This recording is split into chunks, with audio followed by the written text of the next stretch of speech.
โอเคเนาะเดี๋ยวในคลิปนี้เราก็จะมาต่อใน EP ที่4ในการเก็บกำไรนะ500เหรียญเก็บเอากำไร50เอากำไร 10% ต่อมือเบิ่งว่าเราจะสามารถเก็บได้จากมือเนาะในทุน500เหรียญเนี่ยเราสร้างกำไร 10% ของต้นทุนของเราเนี่ยนะเข้ามาคือ 10% ของต้นทุนนะ 10% ของต้นทุนนี่ก็ถือว่าเป็นจำนวนหลายแล้วกับประมาณ50เหรียญมันบ่50เหรียญต่อมือแล้วเรามาเบิ่งนำกันว่าเราจะสามารถบรรลุเป้าหมายของเราได้หรือบ่จากทุน500เหรียญเอากำไร 10% ของต้นทุนนั่นก็คือจำนวน50เหรียญเพราะว่าหลักๆชีสร้างกำไรจากเราจะเน้นในการบริหารเงินเอาจะเน้นในการบริหารเงินเอามาเดี๋ยวเรามาเริ่มเลยเดี๋ยวเราจะมาเริ่มวิเคราะห์กราฟไปนำกันเลยนะตอนนี้เราอยู่กราฟของทองคำนะอยู่กราฟของทองคำเดี๋ยวเอาออกมา500เหรียญนะเอาออกมา500เหรียญเก็บทีละน้อยนะอันนี้ก็ถือว่าเป็น EP ที่4ละเนาะแม่นปะEP ที่4ถึง500เหรียญเรามาเบิ่งนำกันว่าเขาจะบรรลุเป้าหมาย50เหรียญได้หรือบ่มื้อนี้มาเทรดราคาของทองคำนะเทรดราคาของทองคำเนาะและสำหรับไผที่อยากเทรดเนาะต้องหับความเสี่ยงให้มันได้ซะก่อนได้นะไผที่อยากเทรดนั่นพอมื้อนี้แจ็คเทรดราคาทองคำเนาะมาเบิ่งนำกันนะมาเดี๋ยวเราจะมาเริ่มเลยเดี๋ยวเราจะมาเริ่มนำกันเลย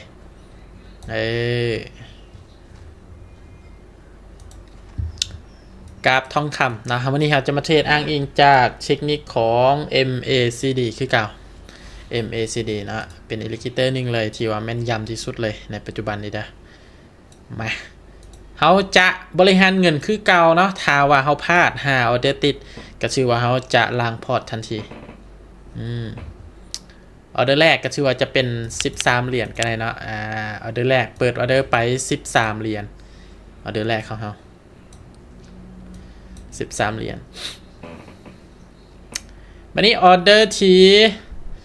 2ถ้าว่าเขาพลาดเนาะก็จะเป็น29เหรียญเนาะออเดอร์ที่2ถ้าว่าพลาดอีกจะเป็นอยู่ที่69เหรียญถ้าว่าพลาดอีกออเดอร์ที่3มันก็จะเป็น100กับ9เหรียญออเดอร์ที่4เนาะก็ค่อยๆบริหารไปเอาเทคนิคของ MACD ในปัจจุบันนี้มันให้สัญญาณเขาแล้วว่าควรไปอย่างเนาะควรไปซื้อหรือไปขายออเดอร์นี้จะตัดสินใจขายลงมาได้ ขายลงมา13เหรียญสำหรับในออเดอร์นี้เป็นยังคือกดขายเนาะที่จริงเขาบอกก็ได้เนาะออเดอร์นี้แต่ว่าแจ็คมักขายเนาะเพราะว่าบวกใส่กับ MACD เนาะวอลุ่มของ MACD ในบริเวณนี้ก็ถือว่ามีการติดดาวไว้ตัวนี้กันเนาะมีการย่อลงมาเป็นสีจืดๆจางๆเป็นสีขาวเนาะกับบนเนี้ยบนนอนเนาะบวกใส่กับเส้นตัวนี้จะตัดลงมาให้เราได้หรือบ่เส้นสีฟ้ากับสีส้มนี้จังได้ชัดเจนว่า1โอเคออเดอร์แรกก็ชื่อว่าเขาวินงามๆเนาะกำไรมาอยู่ที่12เหรียญละเป้าหมายของเขาคือ 10% ของต้นทุนนะต้นทุนของเขาก็คือ500เหรียญนะมาเขาลีนี้ในกรอบตัวนี้เนาะในกรอบตัวนี้เบิ่งว่าเขาจะมีกำไรปะคือเก่าทุกคนขายอีกวันหนึ่งกรอบตัวนี้จะให้ประมาณนี้เลยนะถ้าว่ามันบนรุดโซนนี้ก็ยังมีโอกาสจะขึ้นต่อได้นะถ้าว่ามันบนรุดนะ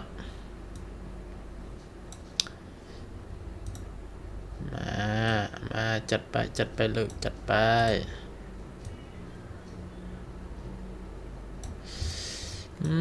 ถ้าว่าบนรุดนี่ก็มีโอกาสขึ้นได้อยู่เดี๋ยวนี้เนาะ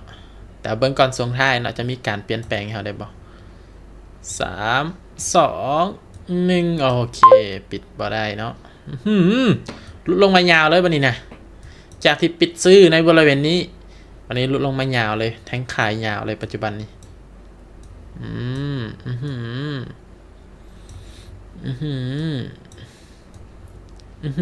เบิ่งมันจะกลับขึ้นบ่ออเดอร์ที่2จะเป็น29เหรียญเด้อ29เหรียญเนี่ยอันนี้คือขึ้นเงินไปยังเลือกขายอีกวันนึงได้ยังมักไปฟังขายอยู่แต่ว่าเดิมเมื่อกี้ปิดซื้อเนาะโอ้ยกะถือว่าเขาพลาดไปได้1เสีย1ก็ถือว่าโอเคอยู่นะมาเอาเดี๋ยวนี้ก็ถือว่าเป็นออเดอร์คุณเงินที่2ของเรา MACD กะแห้งคายนี่กะมาค่อนข้างหลายอยู่กะเบิ่งออเดอร์นี้ตัดสินได้บ่ว่ามันจะเสลียงลงมาเป็นแนวโน้มขาลงได้เนาะเสี่ยวสุดออเดอร์นี้ลงมาต่ำไส้ละดิดขึ้นบ่โอ้โหโอ้โหเรียบร้อยจังสิเรียบร้อยจังสิว่าละลงมาขึ้นลูกเรียบร้อยเรียบร้อยเสียไปเสียไปจนได้เนาะ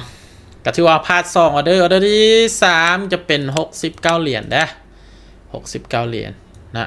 เป็นออเดอร์ที่3เน้นในการบริหารเงินเป็นหลักนะเขาจะเอาตัวนี้อันนี้คือ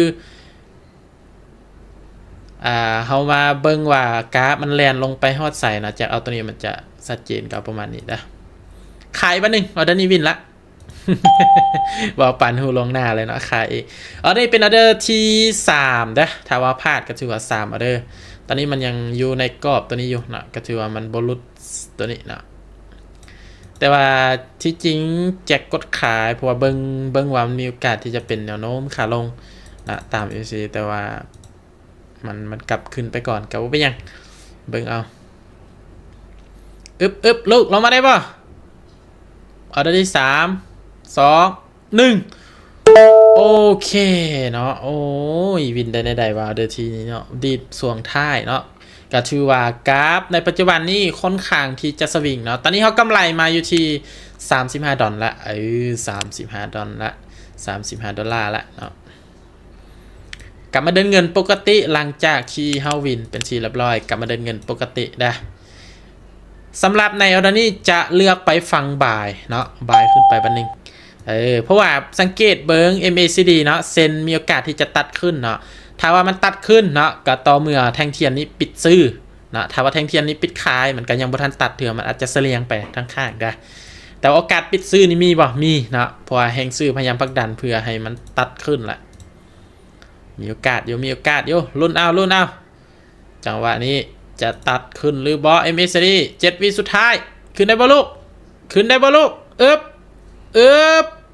โอ้แล้วสัตว์บอตัดเนาะเบิ้งแทงเราท่าจะสามารถเห็นให้มันตัดขึ้นได้หรือบอ MACD นี้ตอนนี้มันยังบอตัดเทียเด้มันยังบอตัดเทียมาเดี๋ยวติดดาวไว้ก่อนอันนี้เนาะ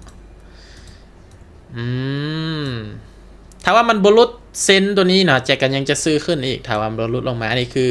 แจกเบิงจุดที่ว่าเป็นเนี่ยครับเนี่ยต้านเข้ามันซื้อๆเนาะออเดอร์นี้ก็เป็นออเดอร์29เหรียญเนาะซื้ออีกวันหนึ่งเกือบบ่ทันเนาะออเดอร์นี้ เป็นออเดอร์ที่2เกือบบ่ทัน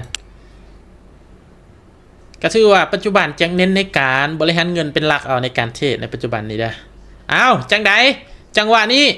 MACD จะตัดขึ้นหรือบ่วันใดขึ้นแล้วจังหวะนี้ขึ้นแล้วลูกขึ้นไปมันมาละ3 2 1เป็นอย่างคือตบมือตามเป้า50เหรียญ500เหรียญเก็บมือละ50เหรียญต่อมือก็ถือว่าเฮาสำเร็จไป4 EP แล้วนะซึ่ง EP นี้เป็น EP ที่4ในการเก็บกำไร50เหรียญต่อมือคือ 10% ของต้นทุน500เหรียญของเฮานะก็ถือว่านำไซต์ตาม MACD บวกไซต์กับแนวรับแนวต้านเนาะซึ่งในรับแนวต้านนี่แจ็คเอาC ตัวนี้มาตีมาไซต์แทนกับเทนไลน์เอานะบริตีเทนไลน์เอาปัจจุบันนี้นะบริตีเทนไลน์ใส่แบบนี้นะก็ถือว่าเลือกใส่ตัวนี้เอามันตอบโจทย์ดีมันจะเห็นแจ้งดีนะคือบริเวณนี้นี่แจ็คเอาเป็นแนวรับนะเพราะมันมีการกดราคา3แท่งเทียนนะ MACD ก็ตัดขึ้นในบริเวณนี้นะก็ถือว่าโอเคตามเป้าหมายที่เราต้องการแล้วเขาก็หยุดนะถ้าหากว่าเขาไปต่อก็แสดงว่าแจ็คบ่มีวินัยเนาะบ่มีวินัยกับตัวเองขนาดได้ตามเป้าแล้วยังไปต่อเนาะถ้าว่าเสียหาไม่ติดตามเป้าก็ถือว่าเขาจะหยุดทันทีเนาะกำมนิเทศไปเห็นปะเขาเริ่มออเดอร์บริเวณนี้เนาะ1 2 3 4 5 6ออเดอร์เฮาวิน3พลาด3แต่ว่ามีกำไรเปิงเอานะมันมาจากการบริหารเงินเป็นหลักเลยผลลัพธ์ที่เขาได้มาวันนี้ก็คือจากการบริหารเงินฉะนั้นทุกคนอย่าเบิ่งข้ามเนาะสำหรับการบริหารเงินนี้เป็นสิ่งหนึ่งที่ว่าตอบโจทย์ที่สุดในปัจจุบันนี้ให้ทุกคนเข้าใจนะโอเคก็สำหรับในคลิปวิดีโอนี้ก็จะเป็นแนวทางในการสร้างกำไรหรือว่าในการ